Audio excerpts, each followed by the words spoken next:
এদের অন্তর বিগড়ে গেছে।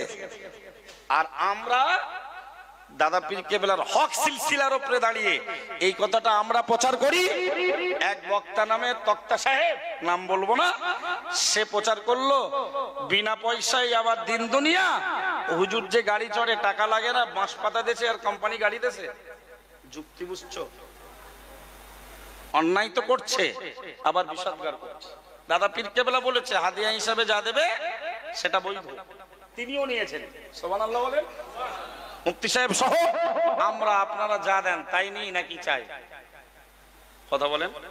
আজ তো প্রচার হয়েছে আব্দুর রাকিব ভাই আসবে ডায়মন্ডহারবার থেকে। আগের দিন উত্তর দেবীপুর জলসায় এলাম, উত্তর দেবীপুর মধ্যমগ্রাম থেকে আসলাম, পরে গিয়ে দেখলাম নজরানা 1900 টাকা। আলহামদুলিল্লাহ বলেন। পরে ফোন করেছে, হুজুর বেয়াদবি ক্ষমা করুন, টাকাটা 3500 হবে। দু পকেটে টাকা ছিল, একটা নিজস্ব টাকা, একটা আপনার টাকা। অসুবিধা নেই, আল্লাহ অনেক দিচ্ছে। 1900 টাকাটা কি কম নাকি? 500 টাকা দিনে উপার্জন করতে গেলে ঘাম ছুটে যাবে। আবার এই কোরআন হাদিস যা বলেছি এর সব শুনে আপনারা যতটা পাবেন আমিও পাবো।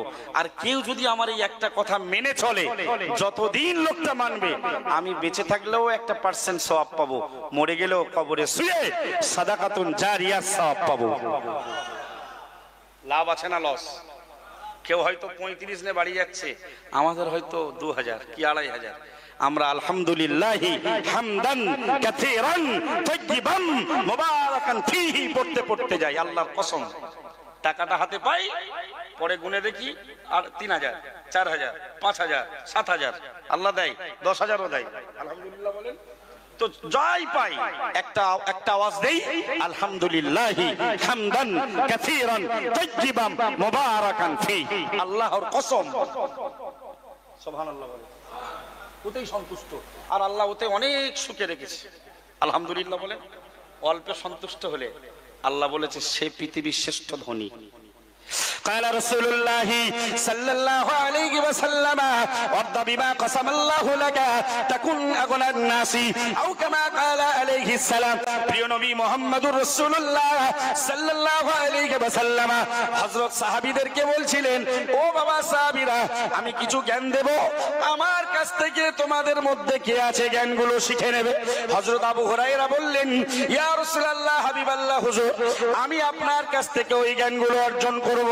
আল্লাহর নবী 5টা বিষয়ের জ্ঞান দিয়েছিল, তার ভেতরে একটা নম্বরে আল্লাহর নবী বললেন, ও বাবা সাহাবী আবু হুরায়রা, ওয়ারদা বিমা কাসামাল্লাহু লাকা, আল্লাহ প্রদত্ত, আল্লাহ আপনার তাকদীরে যে রুজি জোটায়, আল্লাহ যে সম্পদের মালিক বানায়, ওইটার উপরে তুমি সন্তুষ্ট হয়ে যাও।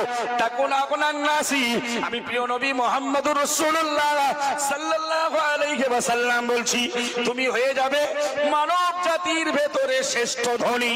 একটু জোরে বলা যাবে না সুবহানাল্লাহ? আর উচ্চ আওয়াজে বলুন না সুবহানাল্লাহ। নারে তাকবীর।